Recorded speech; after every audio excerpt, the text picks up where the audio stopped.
అందరికీ ఆయుర్వేద శుభోదయం.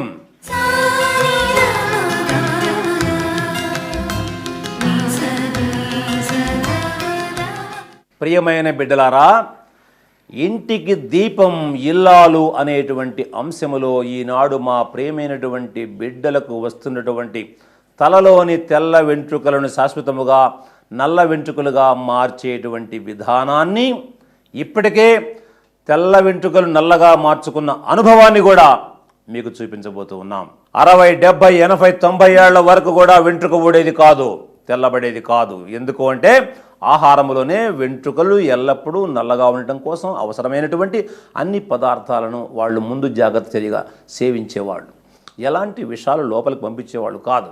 మంచి వేప పళ్ళ పళ్ళు తోమేవాళ్ళు. వేపలోని గుణము నాలుక ద్వారా శిరస్సులోకి ప్రవేశించి వెంట్రుకలను 100 ఏళ్ల వరకు నరవకుండా చేసేది. ఇవాళ మనం దంతధావనం కోసం అనేక రకరకాల రసాయన పదార్థాలతో కూడినటువంటి వాటిని మనం ఉపయోగిస్తూ ఉన్నాం. ఈ రసాయనిక పదార్థాలు శరీరంలో ప్రవేశిస్తున్నాయి. అదేవిధంగా తల స్నానం కోసం కుంకుడుకాయ, సిక్కకాయ వాడేవాళ్ళం. ఇవాళ అది లేదు. అనేక రకరకాల షాంపులు, కొన్ని 100 రకాల షాంపులు ఇవాళ మార్కెట్లో ఉన్నాయి. వాటి నిండా ఏమున్నాయి మనం ఎప్పుడైనా తెలుసుకుంటున్నామా? మన కుంకుడుకాయ కన్నా ఈ షాంపూలు మంచివైతే కుంకుడుకాయ వాడినప్పటికన్నా కేశ సౌందర్యం ఇవాళ ఎక్కువగా ఉండాలిగా.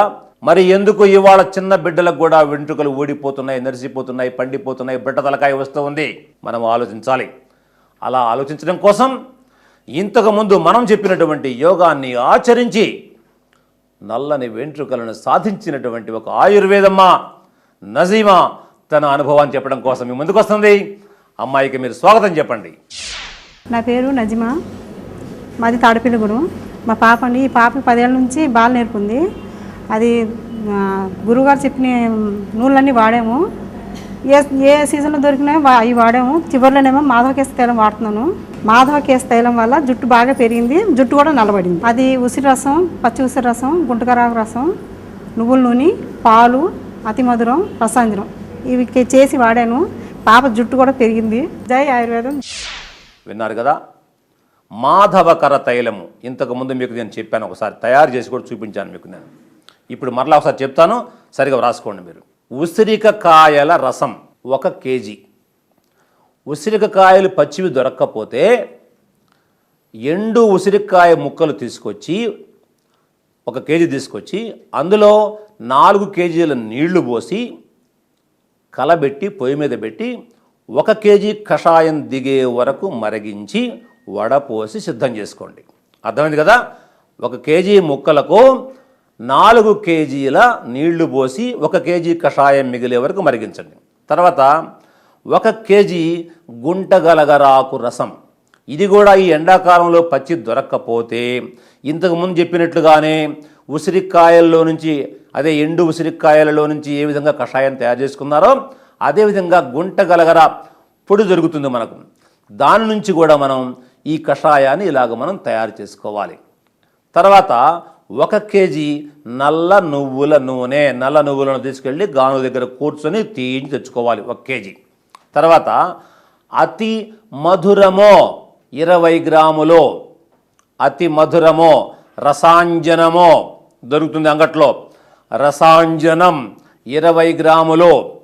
అదేవిధంగా పాలు, మంచి పాలు, చిక్కటి పాలు, నాటు గేదెల పాలు. ఆవుల పాలు దొరకపోయినా పర్వాలేదు, నాటు గేదెల పాలు 3 కేజీలు. మళ్ళీ చూసుకోండి, గుంటగలగర కషాయము, ఉసిరికాయల కషాయము, నల్ల నువ్వుల నూనె, అదేవిధంగా అతి మధురము, రసాంజనము, పాలు.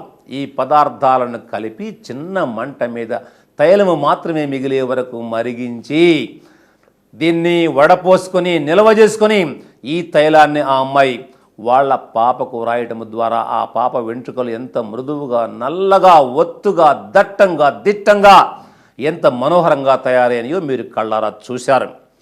చూసిన తర్వాత కూడా చేయకపోతే కాలం మనల్ని క్షమించదో. మన తల్లి భారతమ్మ మన కోసం అన్నీ అందిస్తూ ఉంది. తక్షణమే ఆలసించకుండా మీరు ప్రయత్నం చేయాలని మీ అందరినీ కోరుతూ, ఈ వెంట్రుకలు ఊడేటువంటి, నరిసేటువంటి బిడ్డలకు ఈ పృథివీ ముద్ర చూడండి. పృథివీ అంటే తల్లి, భూమాత. ఈ భూమాత శక్తిని కళ్ళు మూసుకొని ఇట కూర్చొని భూమాత యొక్క శక్తి మన శరీరంలోకి ప్రవేశించి తల వెంట్రుకల్లోకి ప్రవేశించి వెంట్రుకల కుదుళ్లను గట్టిపరుస్తుంది, వెంట్రుకలను బాగా నల్లగా మారుస్తుంది, దృఢంగా మారుస్తుంది అనేటువంటి భావన పెడుతూ ఉదయం, మధ్యాహ్నం, సాయంత్రం 3 పూటల ఆహారానికి ముందు 10 నిమిషాల పాటు ఈ ముద్రను ధరించడం ద్వారా చక్కని కేశ సౌందర్యాన్ని మా ప్రియమైనటువంటి బిడ్డలు